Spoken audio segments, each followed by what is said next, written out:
1 तारखेला महाराष्ट्र प्रदेश काँग्रेसच्या टिळक भवन या ठिकाणी आमच्या सगळ्यांचे नेते राहुल गांधीजी आणि आमचे राष्ट्रीय अध्यक्ष आणि आमचे नेते खरगे साहेब यांची भेट या ठिकाणी ते देणार आहे। त्या निमित्तानं त्यांच्याबरोबर आमचे संघटन महासचिव के.सी. वेणुगोपालजी पण राहणार आहेत आणि राहुल गांधीजी ज्यांनी डरो मत हा जो संदेश या देशाच्या लोकांना दिला आणि स्वतः त्यांच्यावर अनेक संकट आली, पण या सगळ्या संकटाला त्यांनी मात केलं। त्यांचं लोकसभा सदस्यत्व खोटे आरोप लावून रद्द करण्यात आलं, त्यांना दिल्लीचं त्यांचं घर खाली करावं लागलं, त्यांना बेघर करण्याचं काम केंद्रातल्या नरेंद्र मोदीच्या सरकारने केलं आणि मग माननीय सुप्रीम कोर्टाने त्या ठिकाणी निर्णय देऊन त्यांना न्याय दिला आणि त्याच्यानंतर राहुल गांधीजी लोकसभेत गेल्यानंतर जे देशातलं एक हिस्सा जो मणिपूर, तिथं हजारो महिलांवर अत्याचार, त्यांना जाळण्यात आलं, मणिपूर आजही जळत आहे, पण देशाच्या प्रधानमंत्र्यांना त्याची कुठली काळजी नाही। ती भावनासुद्धा लोकसभेमध्ये त्याच ताकदीनं भारत मातेच्या हत्यारे तुम्ही आहात म्हणजे नरेंद्र मोदीच्या सरकारला उद्देशून त्यांनी ज्या पद्धतीनं देशाच्या या सरकारच्या विरोधात त्यांचा जो आवाज त्यांनी उचलला, त्यांच्या पूर्वव्यवस्थेच्या विरोधात तो आवाज उचलला, त्याच्यानंतर राहुल गांधीजी पहिल्यांदा महाराष्ट्रात येतात आहेत आणि ही महाराष्ट्र ही शौर्याची भूमी आहे, छत्रपती शिवाजी महाराजांची भूमी आहे आणि या भूमीवर या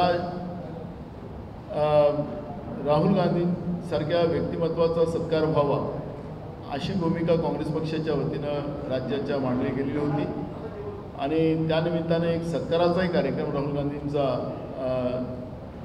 टिळक भवन महाराष्ट्र प्रदेश काँग्रेसमध्ये घेण्यात आलेला आहे। त्याची तयारी या ठिकाणी मोठ्या प्रमाणात सुरू आहे। 1 तारखेला 5 वाजता राहुल गांधीजी या ठिकाणी येतील आणि त्या पद्धतीची ही जोरात तयारी आम्ही या ठिकाणी करायला एकत्रित आलेलो आहोत।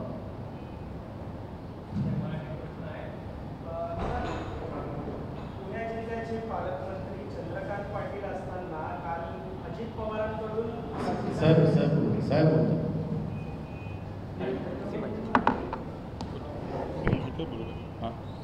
नाही आत्ताच नानाभाऊंनी सांगितल्याप्रमाणे देशात बऱ्याच घडामोडी झालेल्या आहेत। राहुलजींचं सदस्यत्व रद्द करण्यात आलं होतं, त्याच्या आधी त्यांची अत्यंत यशस्वी अशी भारत जोडो यात्रा झाली।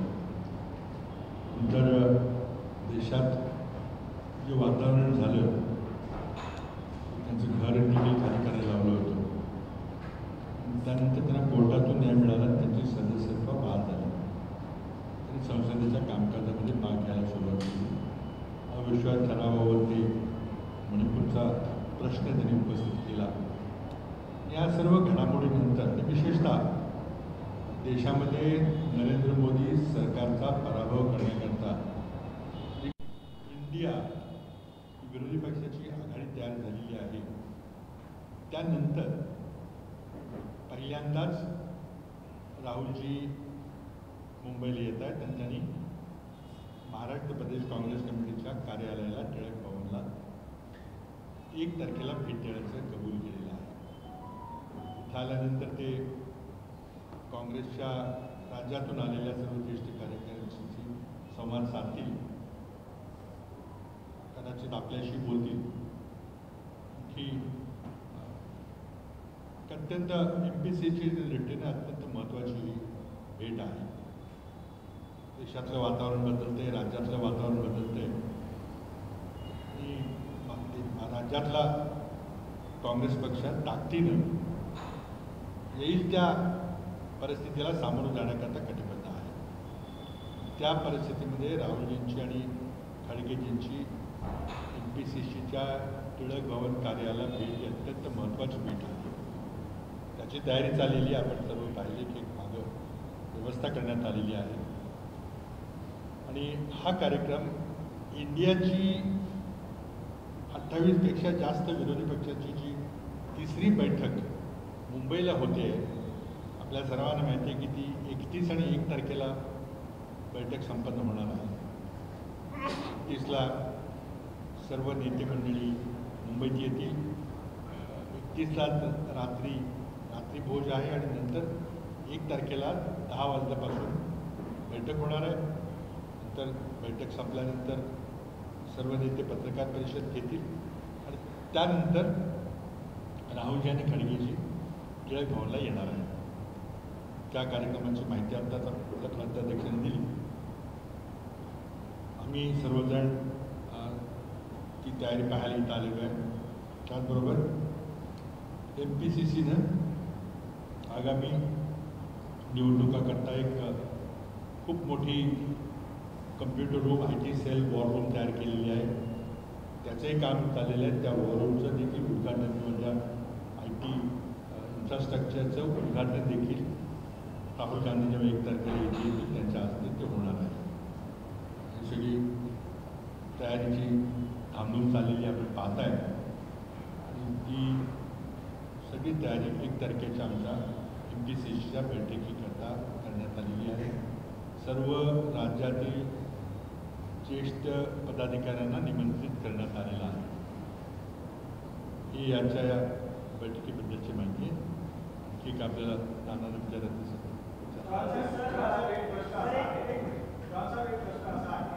इंडियाची बैठक आहे. इंडियाच्या बैठकीच्या तिसरी बैठकीच्या आधी राष्ट्रवादी काँग्रेस पक्षात फूट पडली. शरद पवारांशी संशय व्यक्त केला होता तेव्हा बेंगळुरूला झाला नाही. मात्र ते एकीकडे सरकारमध्ये आहे, दुसरीकडे म्हणतात की आम्ही महाविकास आघाडीसोबत आहे. शरद पवारांवर राष्ट्रवादी काँग्रेस पक्षावर काँग्रेस पक्षाचा संशय कायम आहेत का? त्यांच्यावर संशय व्यक्त केला जात आहे का? हा राष्ट्रवादी काँग्रेसचा अंतर्गत प्रश्न आहे. माझ्या माहितीप्रमाणे सन्माननीय शरद पवारजी हे इंडिया आघाडीचे घटक आहेत. त्यांनी पटना आणि बेंगलोरच्या बैठकीला ते उपस्थित होते. आमच्या पूर्वतयारीला एका बैठकीला ते उपस्थित होते आणि मला वाटतं 31 आणि 1च्या बैठकीला ते आणि त्यांचे सहकारी उपस्थित राहतील. तर त्यांच्या पक्षामध्ये काय चाललेले आपण सगळे TV वर पाहतोय. तुम्ही त्या सगळ्या बातम्या आमच्यापर्यंत देताय. कार्यकर्त्यांच्यामध्ये संभ्रम आहे, पण मला वाटतं की तो संभ्रम राष्ट्रवादीचे नेते पवारसाहेब हे दूर करतील आणि निश्चितच इंडिया आघाडीमध्ये राहतील. पण आमचा निर्धार आहे, महाराष्ट्रातल्या महाविकास आघाडीमध्ये आमच्याबरोबर जे कोणी घटक नरेंद्र मोदींचा पराभव करण्याकरता सोबत आहेत त्यांना घेऊन आम्ही या पुढच्या आगामी निवडणुकीला लढणार आहे. पण त्यामध्ये महाविकास आघाडीचे 3 मुख्य घटक पक्ष काँग्रेस, शिवसेना उद्धव ठाकरे गट आणि NCP शरद पवार गट यांच्या खेरीज जे काही इतर पक्ष ज्यांच्याशी चर्चा चालू आहे ते देखील आमच्या आघाडीमध्ये आले ते आमचं स्वागत आहे. जे येणार नाही त्यांना सोडून आम्ही नरेंद्र मोदींच्या आणि या भाजपच्या आणि भाजपच्या हुकुमशाहीच्या विरोधात लढाई चालू नाही.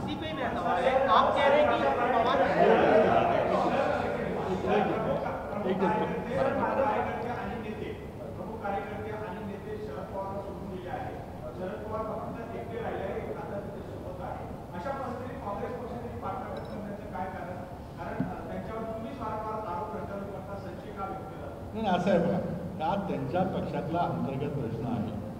त्यांनी तो प्रश्न कसा सोडवायचा तर त्यांचा अधिकार आहे. त्यांना आमची काही गरज नाही. स्पष्टीकरण दिली आहे ना. त्यामुळे त्यांनी आता ते घेतात, बैठका घेतात. आपण त्यांच्या सभा ऐकतोय. लवकरच मला वाटतं परिस्थितीचं स्पष्टीकरण होईल. कोर्टाची तयारी देखील चाललेली आहे. कारण 9 राष्ट्रवादीचे आमदार जे शिंदे सरकारमध्ये मंत्री झाले त्यांच्याविरुद्ध निलंबनाची कारवाई देखील अधिकृत राष्ट्रवादी काँग्रेसने केलेली आहे. 2 खासदार आणि 2 खासदार. त्याच्यावर आता निर्णय होईल. तर ते अंतर्गत त्यांचं जे काही चाललं तर त्याचे उत्तर ते देतील.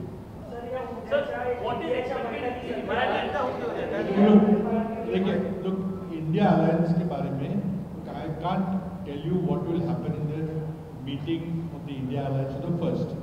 There are expectations of all of us, as you have expectations. The outcome of the meeting will be, they'll meet you after the meeting is over on the first, around 4 o'clock or so, and and they will tell you about the outcome of the third meeting of the India Alliance. I can't be expected to speak on behalf of what happens in the India Alliance meeting.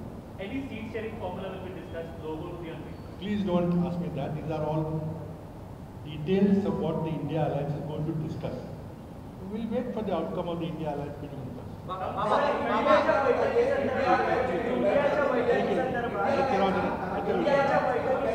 सर्वांमध्ये उत्साह आहे. मात्र दुसरीकडे भाजप असं म्हणतंय की हा पारिवारिक कार्यक्रम आहे, पर्यटनासाठी हे नेते मंडळी येत आहे. कसं पाहत आहे? हे हास्यास्पद आहे. त्याचं काय बोलायचं? भाजप किती पॅनिकी आहे हे बँगलोरच्या मीटिंगच्या दिवशी कळलं. ज्या दिवशी इंडिया अलायन्सचे 28 लोक बँगलोरमध्ये एकत्रित झाले त्या दिवशीच नरेंद्र मोदींनी घाईगर्दीने काही पक्षांना गोळा केल्या, ज्या पक्षाची नावही कुणी ऐकलेली नाही, त्याचा लोकसभेमध्ये एक सदस्य नाही, आणि त्याच दिवशी नेमकी 30-35 पक्षांची बैठक घेतली. म्हणजे का असे पानिके झाले? इंडिया अलायन्सचा त्याच्यावर परिणाम झालेला आहे. आपण जर 2014 आणि 19 लोकसभा निवडणुकीचे आकडे पाहिले तर 14 मध्ये भाजपला 31% मतं पडली, बालाकोट नंतर 19च्या निवडणुकीमध्ये 37% मतं पडली. याचा अर्थ की जवळजवळ 60-62-65% लोकांनी नरेंद्र मोदींचा पराभव करण्याकरता मतदान केलं होतं. परंतु या लोकसभेमध्ये 38 पक्षाचे खासदार आहेत. म्हणजे या जनतेने 38 वेगळ्या वेगळ्या पक्षाच्या खासदारांना निवडून दिले. मतांची विभागणी झालेली आहे. ती विभागणी टाळण्याचा आमचा प्रयत्न आहे. त्यामुळं नरेंद्र मोदींच्या इंडिया आघाडीच्या एका उमेदवाराविरुद्ध जातीवादी पक्षांच्या विरुद्ध आमचा इंडियाचा एक उमेदवार उभा करायचा आमचा प्रयत्न चालला. तर नरेंद्र मोदीचा इथं छाट द्यायचा छोटे पक्ष उभा राहायला, BRS सारख्या पक्षाला उभं करायचा प्रयत्न चालला. त्यांचा तो प्रयत्न करते. आमचा प्रयत्न आहे की आपल्या विरोधकांच्या मताची विभाजन टाळण्याचा आमचा प्रयत्न. सध्याच्या सरकारमध्ये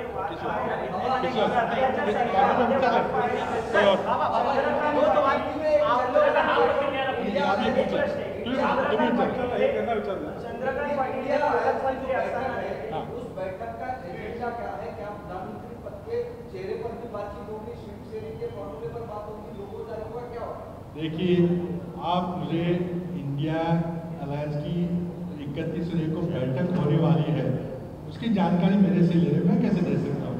हमारी सभी कार्यकर्ता के रूप में अपेक्षाएं हैं. मैंने जैसे आपको बताया कि जो ब्रॉड अलायंस है, हमारा क्या उद्देश्य है कि हम इंडिया के खिलाफ एक व्यक्ति को खड़ा करेंगे ताकि वोटों का बंटवारा हम टाल सकें.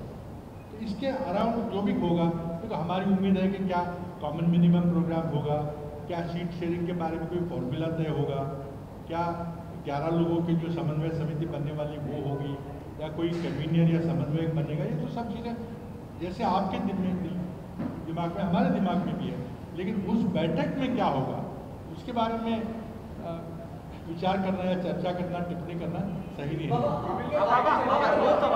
आप लगातार कह रहे हैं तमाम पार्टियों को साथ लाने की कांग्रेस एक साथ कोशिश करे. राहुल जी ने साथ कहा कि बीजेपी से लड़ना है, लेकिन पवार साहब की भूमिका को लेकर उन्होंने सर सुन लीजिए, एक बयान देते हैं, पलट जाते हैं.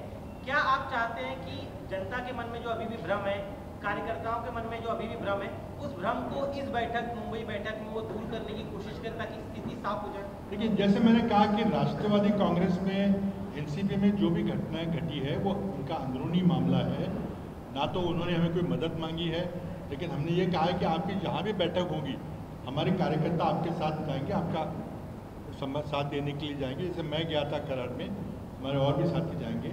हम चाहते हैं कि अगर राष्ट्रवादी कांग्रेस का एक घटक, एक कोई तबका अगर मोदी जी से लड़ता है तो हम उनके साथ हैं.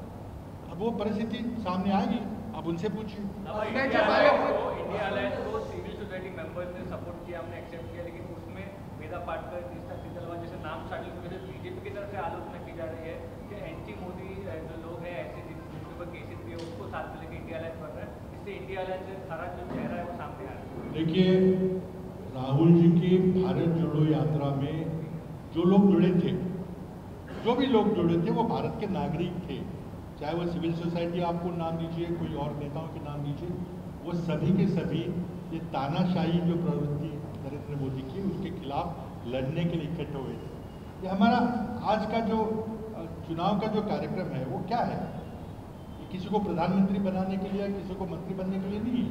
हम सिर्फ इस देश का जनतंत्र बचाने के लिए, इस देश का संविधान बचाने के लिए ये कोशिश हो रही है। तो जो भी हमारे साथ आएगा उनका हम स्वागत करेंगे। They are all welcome. बाबा क्या कोई और अपने पूछिए, अपने पूछिए। मराठा आरक्षणाचा मुद्दा पुन्हा कायम आला आहे। मराठवाड्यामध्ये औरंगाबादमध्ये मोठ्या प्रमाणात आपले मोर्चा निघत आहे। सरकार यामधून मार्ग काढणार पाहिजे, कोर्टाचे विषय आहे। कसं बघता याच्याकडे मराठा आरक्षणाबाबतची काय भूमिका आहे? मराठा आरक्षणाबद्दल काँग्रेस पक्षाची भूमिका स्पष्ट आहे। मी मुख्यमंत्री असताना अध्यादेश काढून मराठा समाजाला आरक्षण दिलेलं आपल्या सर्वांना माहिती आहे की त्यानंतर आलेल्या देवेंद्र फडणवीस सरकारने कोर्टात त्या आमच्या अध्यादेशाचा बचाव केला नाही, त्यामुळं तो अध्यादेश रद्द झाला। आता महाविकास आघाडी सरकार असताना अशोकरावजी चव्हाण यांच्या अध्यक्षतेखाली महाविकास आघाडीचे जे गट निर्माण झाला होता त्यांनी काम केलेलं आहे। आता पुढं हे सरकार काय करणार आहे त्याने आम्हाला विश्वासात घेतलं पाहिजे, तुम्हाला घेतलं पाहिजे विश्वासात। संभ्रम आहे, लोक संतप्त आहे, त्यामुळे आता या शिंदे सरकारची जबाबदारी आहे की त्यांनी सर्वांना विश्वासात घेऊन पुढं काय करायचं ठरवलं पाहिजे। नाही तर यावर पुन्हा राजकारण जसं धनगर समाजा बाबतीत देवेंद्र फडणवीसांनी राजकारण केलं तसंच राजकारण हे करतायत असं आम्हाला असा आक्षेप आहे।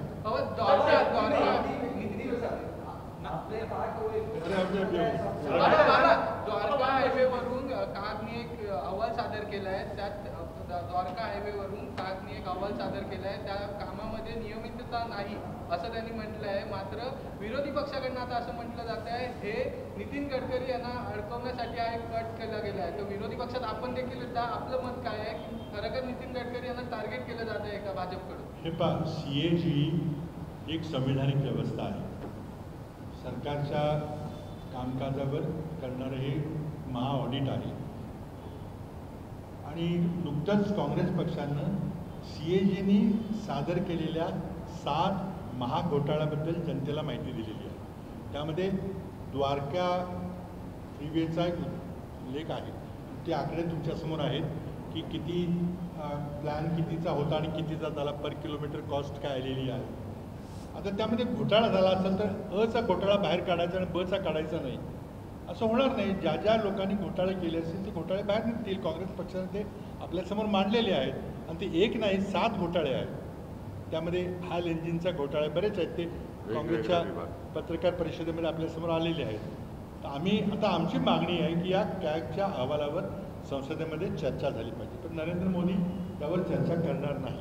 आता कॅगच्या अनुषंगानं ते अंतर्गत लढाई लढत आहेत का, ते गडकरींच्या विरुद्ध कुरघोडी करायचा प्रयत्न करतात का, त्यांचा अंतर्गत प्रश्न आहे।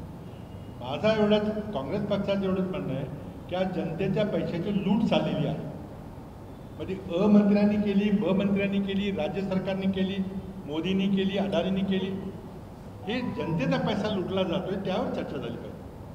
पुण्याचे पालकमंत्री आहेत चंद्रकांत पाटील यांनी हे नाराज आहेत अजित पवारांवर। त्यांनी तसं मुख्यमंत्र्यांना पत्र देखील दिलं आहे की विभागीय जो निधी आहे तो त्यांना दिला जात नाही आहे, असं अशा प्रकारे हे पण एक आहे गोष्ट की शिंदे सरकारला येऊन बनवतात किती 1 वर्षावर किती दिवस, 1.5 वर्ष, 1.25 वर्ष झालं, अजूनही त्यांना मंत्रिमंडळाचा विस्तार करता येत नाही। एक अत्यंत बोलकी बाब आहे, त्यामध्ये इतका अंतर्विरोध आहे की त्यांनी मंत्रिमंडळ विस्ताराचं नाव जरी काढलं तर इतक्या जणांना आश्वासन देऊन ठेवलेलं आहे, कोणाला कॅबिनेट करतो, तुम्हाला कुठलं मोठं मलाईदार खातं देतो, ते त्यांना आता काही पार करता येणार नाही। त्यामुळे लंगडत सरकार चाललेलं आहे। साधं पालकमंत्री कोणाला करायचं, 15 ऑगस्टचं झेंडावंदन कुणी करायचं, याबद्दल किती मारामारी आहे।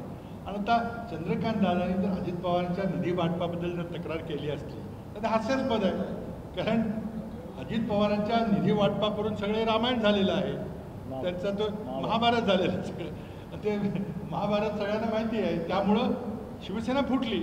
आता ते कसं वागणार आहेत, काय करणार आहेत माहिती असताना आता चंद्रकांत दादांनी तक्रार मला वाटतं वर केली पाहिजे, इथे तक्रार करून तुमच्यासमोर करून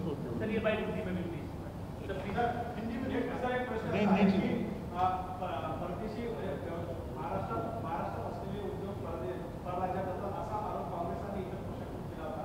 मात्र काल उपमुख्यमंत्री देवेंद्र फडणवीस यांनी एक ट्विट करत म्हटलंय की परदेशी गुंतवणूक मोठ्या प्रमाणात झाली, त्यामुळे महाराष्ट्र आता असं आहे की महाराष्ट्रामध्ये राजकीय अस्थिरतेमुळं मोठे उद्योग महाराष्ट्रात येत नाही ही वस्तुस्थिती आहे.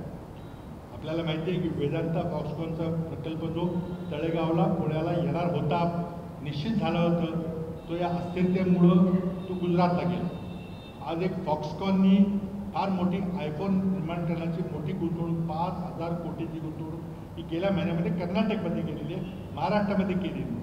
आज ॲपल कंपनी आपले आयफोन चीनमध्ये करायच्याऐवजी तैवानमध्ये करायच्याऐवजी बाहेर करायचा प्रयत्न करते, भारतामध्ये येते. आज आयफोन मॅन्युफॅक्चरिंग श्रीपेरुंबुदूरला तामिळनाडूमध्ये होत आहे, श्री सिटीमध्ये आंध्रामध्ये होत आहे, कोलारमध्ये कर्नाटकमध्ये होते, बँगलोरमध्ये कर्नाटकमध्ये होते. परंतु महाराष्ट्रामध्ये देवेंद्र फडणवीसांनी 2017 साली हुलकावणी दाखवली होती की ॲपल आयफोन इथे येणार आहेत, पण ते आले नाहीत. 35,000 कोटीची गुंतवणूक झाली. आज वस्तुस्थिती आहे की महाराष्ट्राच्या अस्थिर राजकीय परिस्थितीमुळे मोठे उद्योग येत नाही.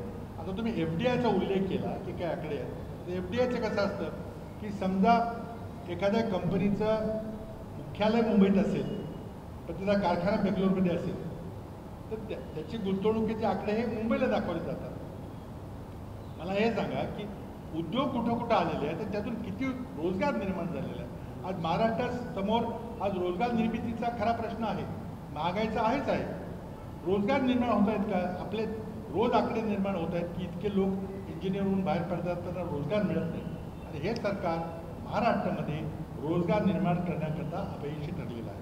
कोल्ड वॉर देखा जा रहा है अजीत दादा पवार और चंद्रकांत दादा पाटिल के बीच. देखिए उनके यहाँ इतना अंतर विरोध है. जब भी अजीत पवार ग्रुप आके मिला है, जो मलाईदार महकमे किसको मिले हैं उसके बारे में विरोधाभास है. जो लाइन में वेट कर रहे थे कि हमारा नंबर अब आएगा, उनका नंबर नहीं आता दिख रहा है. जो लोग 12 MLC बनने की तलाश में थे उनको भी नहीं मिल रहा है. कई जगह जो आस लगा के बैठे थे शायद हम विधानसभा लड़ेंगे, हम लोकसभा लड़ेंगे, एक और आगे आने के बाद उनका भविष्य के ऊपर एक प्रश्न चिन्ह हो गया. तो बहुत सारा अंतर विरोध है, लेकिन इसमें नुकसान राज्य की जनता का हो रहा है. चंद्रकांत दादा का नहीं हो रहा है या किसी और मंत्री का नहीं हो रहा है, राज्य की जनता का नुकसान हो रहा है. हमारे युवाओं का हो रहा है, हमारे युवाओं को नौकरी नहीं मिलेगी, किसानों को. आज देखिए, अब मैं आपने नहीं पूछा लेकिन मैं बताता हूँ, प्याज की क्या हालत है. नरेंद्र मोदी ने आते ही प्याज पे 40% एक्सपोर्ट ड्यूटी लगाई है. हमारी मांग है कि 40% एक्सपोर्ट ड्यूटी तुरंत समाप्त की जाए. देखिए क्या है कि आज प्याज की हालत बारिश की वजह से आप जानते हैं कि उपज पे काफ़ी असर पड़ा है. बाहर के देशों में आज जापान की मंडियों में प्याज की कीमत 550 रुपये किलो है. चीन में प्याज की कीमत 200 रुपये किलो है और हम यहाँ से 24 रुपये लेंगे किसान से. हमारी मांग है कि तुरंत एक्सपोर्ट ड्यूटी हटाई जाए 40% की. किसान को अगर 4 पैसे मिलते हैं तो मिलने दीजिए. हम अपने शहरी साथियों को बताएंगे कि जब किसान का प्याज 2 रुपये 3 रुपये बिकता है तो कोई उसके लिए आंसू बहाता है. जब टमाटर 2-3 रुपये किलो बिक रहे थे तो कौन उसके मदद के लिए आया था. हमेशा अनियन प्राइसेस, प्याज की कीमतें हो, एक साइकिल रहती है. 2-4 साल के बाद अच्छे दिन आते हैं, उस समय आप उसकी कीमतों को बंद कर देंगे, 24 रुपये देंगे उसको. तो ये सरासर अन्याय है. हमारी मांग है, पार्टी की मांग है, हमारी मांग है कि ये नरेंद्र मोदी ने जो किसानों की प्याज के ऊपर जो 40% एक्सपोर्ट ड्यूटी लगाई है उसको तुरंत रद्द किया जाए. आमची ही अत्यंत गंभीर मागणी आहे की कांद्याच्या निर्यातीवर नरेंद्र मोदी सरकारने 40% निर्यात कर लावलेला आहे, तो ताबडतोब बंद केला पाहिजे. कारण हे क्वांटिटेटिव्ह रिस्ट्रिक्शन आहे.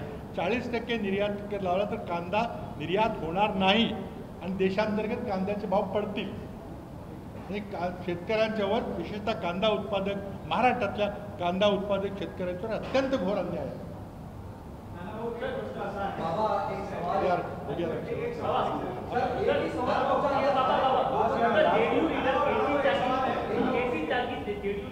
बैक किया है नीतीश कुमार को पीएम कैंडिडेट के लिए इंडिया अलायंस का.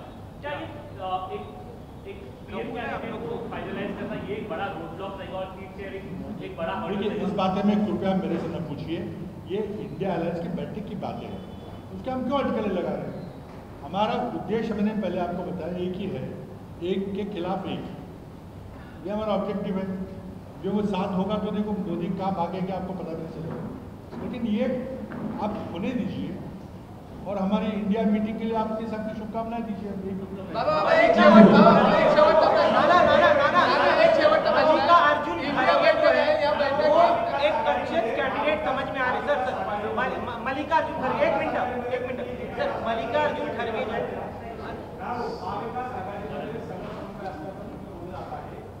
आज संजय राऊतांनी म्हटलं आहे की महाविकास आघाडीमध्ये उद्धव ठाकरे गटापेक्षा 18 जागा लोकसभेत असणार आहे, हे सोडून सर्व नेत्यांना एकच पक्षाला जागा देणार आहे. तुम्ही मागणी केली जागेची चर्चा 18 जागा त्यांच्याकडून काँग्रेसचे घेतल्या. आपल्याला लक्षात असेल की उद्धवजींनी पण सुद्धा आता जो रिव्ह्यू घेत असताना त्यांनी सांगितलं की जिथं ज्याचं मेरिट असेल त्याच्या आधारावर आपण जागा वाटपाचं धोरण स्वीकारू, आणि काँग्रेसने पण भूमिका कोरमध्ये आज निर्णय केलेला आहे. त्याच्यामुळे जी काही मेरिट असेल त्या मेरिटच्या आधारावर निर्णय होणार आहे. त्याच्यामुळे उद्या आम्हाला 25 मिळतील की त्यांना 18 मिळतील हा प्रश्न नाही आहे. आमच्यासमोर एक तानाशाह सरकार जी BJPची जी नरेंद्र मोदीच्या रूपाने केंद्रात बसलेली आहे त्या सरकारला परास्त करणं हा आमचा MBAचा पहिला उद्देश आहे, आणि त्या उद्देशावरच आम्ही काम करतो आहे. त्याच्यामुळे हे कॉम्पिटिशन जागा वाटपाचं आमच्यामध्ये नाही. इंडिया आघाडीच्या बैठकीमध्ये जागा वाटप मल्लिका अर्जुन खड़गे को लेकर जो है कंसेंसस नजर आएगी, ज्यादातर नेता जो है पसंद करे उन्हें. क्या आप लोग की भी पसंद होंगे मल्लिका अर्जुन खड़गे कांग्रेस पार्टी की? देखो, मैंने शुरुआत से भी कहा है और अभी हमारे माजी मुख्यमंत्री हमारे नेता पृथ्वीराज चौहान साहब जी ने भी कहा है कि हमारा कॉन्सेप्ट जो है कि एक लोकतंत्र को नरेंद्र मोदी जी की तानाशाह सरकार जो बर्बाद कर रही है, हमारे संविधान को बर्बाद कर रही है, उसको सत्ता से हटाना यही इंडिया अलायंस का सबसे बड़ा उद्देश्य है. और इसलिए कौन प्रधानमंत्री बनेगा ये इशू आज नहीं है. देश हमारी भारत माँ को बचाना, जो हमारे नेता राहुल गांधी जी ने लोकसभा में भारत माता की हत्या नरेंद्र मोदी की सरकार कर रही है, ये जो लाइन है ये हमारी यही देश की जनता की भावना है, और उसी भावनाओं को लेके इंडिया अलायंस आगे जा रही है. तो मुझे लगता है कि कौन बनेगा प्रधानमंत्री ये नहीं है. मैं बार बार ये कहता हूँ कि जो बीजेपी अपने आप पे बहुत घमंड कर रही थी कल तक कि नरेंद्र मोदी देश के प्रधानमंत्री के उम्मीदवार हैं, अब आपने देखा होगा कि चंद्रयान 3 में जिस तरह से लोग 75% लोग चंद्रयान 3 देख रहे थे, बड़ा हमारे देश के साइंटिस्ट का वो सम्मान कर रहे थे, और जैसे ही चंद्रयान 3 स्थापित हुए और प्रधानमंत्री नरेंद्र मोदी भाषण देने को गए तो टीवी लोगों ने बंद कर दिया. तो नरेंद्र मोदी का चेहरा भी अब देश की जनता को नहीं चल रहा है. तो बीजेपी उस बारे में भी बात करे, और इसलिए हम नहीं चाहते कि ये विषय इंडिया अलायंस का नहीं है, ये देश को बचाने का इंडिया अलायंस का सबसे बड़ा उद्देश्य है. और कांग्रेस और हमारी सभी इंडिया अलायंस की सभी राजकीय दल उसी उद्देश्य से आगे जा रही हैं. Thank you.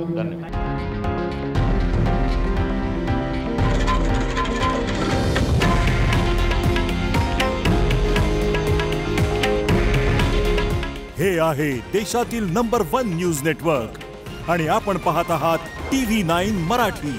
काळजी तुमची, हित महाराष्ट्राचं.